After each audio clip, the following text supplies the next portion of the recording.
اعوذ باللہ من الشیطان الرجیم۔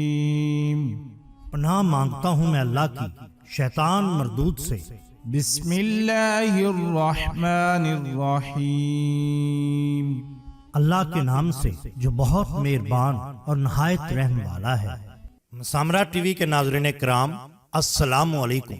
محترم ناظرین، ہم اپنی آج کی ویڈیو میں ایک عجیب و غریب واقعہ آپ کے ساتھ شیئر کریں گے جو یقیناً آپ کے لیے دلچسپی کا باعث ہوگا۔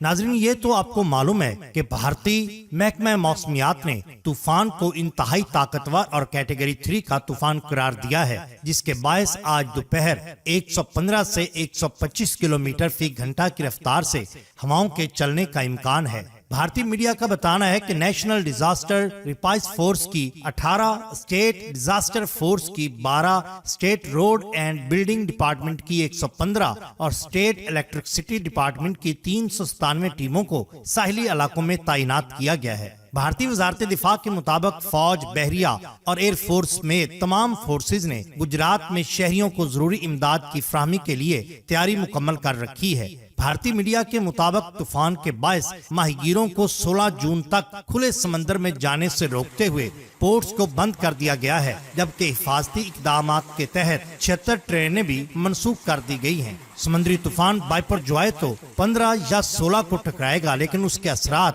بہت دیر پہلے ہی ظاہر ہونا شروع ہو گئے۔ کچھ کے علاقے کے ماہی گیروں نے بتایا کہ ایک بار وہ کھلے سمندر میں تھے اور انہوں نے سمندر میں ایک عجیب و غریب قسم کے جانور کو دیکھا جس کا سر تو کسی شارک مچھلی کی طرح تھا اور باقی کا جسم گھوڑے کی مانند، اور یہ کافی دیر تک ارد گرد کے علاقوں میں دکھائی دیتا رہا، جس سے ماہی گیروں میں انتہائی تشویش اور خوف و ہراس پھیل گیا۔ مقامی لوگوں کا ماننا ہے کہ یہ ایک سمندری دیوتا ہے جو اس وقت ظاہر ہوتا ہے جب کوئی آفت یا طوفان یا کوئی مشکل پیش آنی ہوتی ہے۔ اس لیے وہاں کے مقامی ہندوؤں نے اپنے اس طریقہ کار سے اپنی پوجا پاٹ بھی شروع کر دی ہے، لیکن اس بات کی تصدیق کسی اور ذرائع سے نہیں ہو سکی۔ البتہ لوگوں میں یہ بات روز روشن کی طرح واضح ہے کہ ایسی مخلوقات عموماً سمندر میں دکھائی دیتی رہتی ہیں۔ زیر نظر تصویر اسی مخلوق کی ہے جس نے لوگوں میں بے چینی اور خوف و ہراس پھیلا رکھا ہے۔ ناظرین اکرام، اگر آپ کو ہماری یہ ویڈیو پسند آئی ہو تو لائک کیجئے، سبسکرائب کیجئے ہمارے چینل مسامرہ ٹی وی کو، تاکہ ہم آپ کے لیے اور بھی بہترین ویڈیوز لا سکیں۔